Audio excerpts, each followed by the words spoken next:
Hello everyone, स्वागत है आपका हमारी एक नई वीडियो में। How are you? I hope you are all good.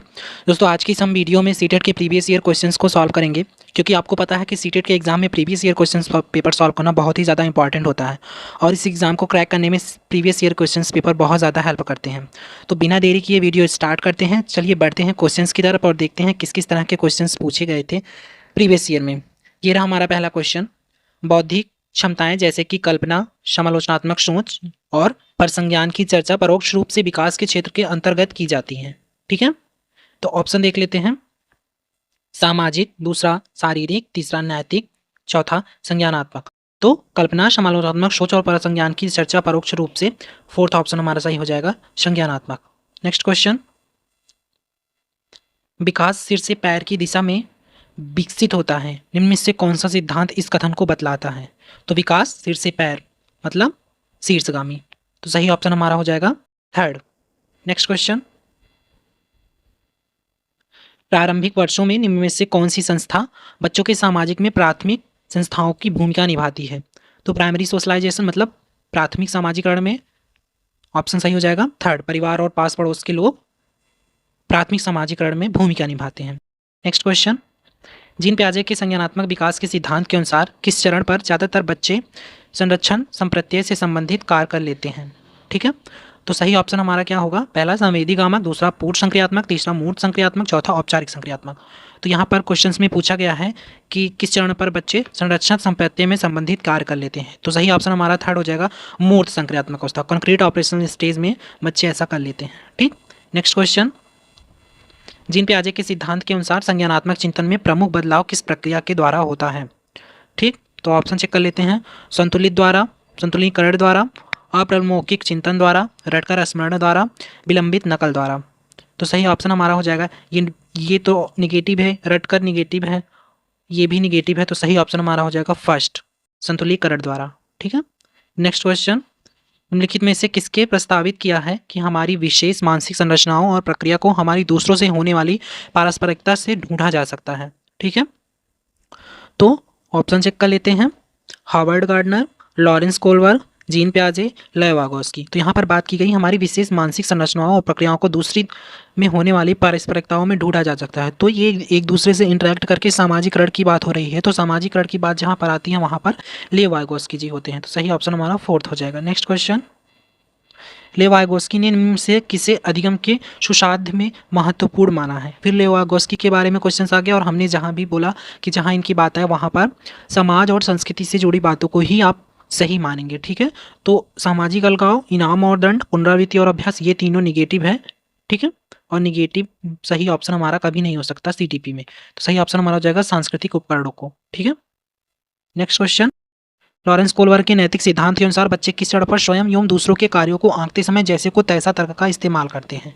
ठीक है, टिट फॉर टेट, बच्चे के साथ आप जैसा करेंगे वैसा वो आपके साथ करेगा, ये किस स्टेज में होता है? अगर आपने उससे एक टॉफ़ी दी तो वो भी आपको एक ही टॉफ़ी देगा, उससे ज़्यादा नहीं देगा, तो ये किस स्टेज में होता है? यांत्रिक उद्देश्य अन्विनीकरण, तो सही ऑप्शन हमारा फर्स्ट हो जाएगा। Next question. एक संरचनावादी कक्षा में विद्यार्थियों को किस लिए प्रेरित किया जाता है?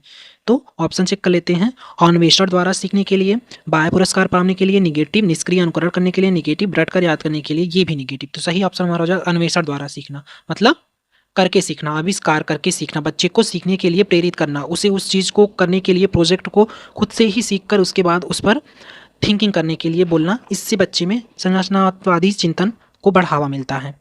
Next question. जीन पियाजे के विचार में बच्चों की निजी वाक क्या दर्शाती है? बच्चे जब खुद में बोलकर किसी चीज़ को करते हैं, बड़बड़ाकर सीखते हैं, तो वो क्या चीज़ होती है? उसे निजी वाक कहते हैं। तो वो जीन पियाजे के अनुसार क्या चीज़ होती है? उनकी अग्रवर्ती सोच, उनकी अपनी सोच को विनियमित करने की क्षमता, उनकी समस्या समाधान युक्तियाँ, उनका परसंज्ञानात्मक कौशल। तो सही ऑप्शन हमारा हो जाएगा सेकंड, उनकी अपनी सोच को विनियमित करने की क्षमता। वो सोच कर, बड़बड़ा कर, निजी वाक करके किसी चीज़ को समझते हैं कि नहीं ये चीज़ ऐसा, ये चीज़ ऐसा, तो वो अपनी सोच को विनियमित करते हैं। ठीक है, नेक्स्ट क्वेश्चन।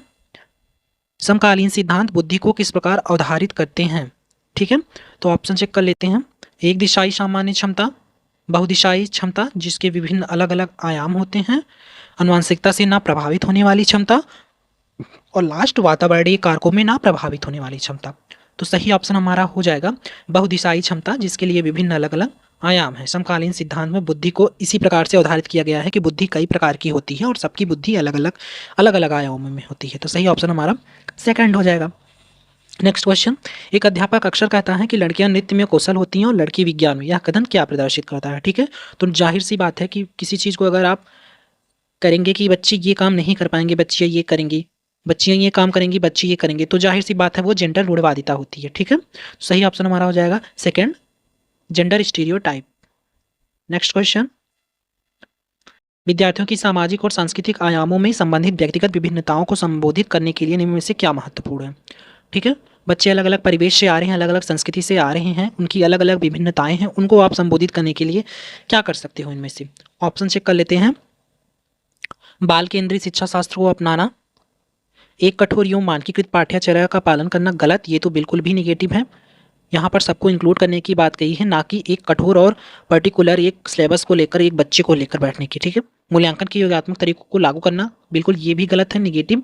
विद्यार्थियों को उनकी सामाजिक और सांस्कृतिक पहचान के आधार पर अलग अलग समूह में बांटना नहीं है, सबको इंक्लूड करना है। तो सही ऑप्शन हमारा हो जाएगा फर्स्ट, बाल केंद्रित शिक्षा शास्त्र को अपनाना, चाइल्ड सेंटर्ड एजुकेशन आप अपनाकर बच्चे को सभी अलग अलग विभिन्नताओं में आने वाले बच्चे को एक साथ इंक्लूड कर सकते हो। नेक्स्ट क्वेश्चन, मूल्यांकन का मुख्य उद्देश्य क्या होता है? ठीक है, पहला, विद्यार्थियों में प्रतिस्पर्धा की भावना पैदा करना, गलत। विद्यार्थियों में असफलता का डर पैदा करना, गलत। विद्यार्थियों को सफल और असफल के रूप में वर्गीकृत करना कि आप पास हो, आप फेल हो, ये भी गलत।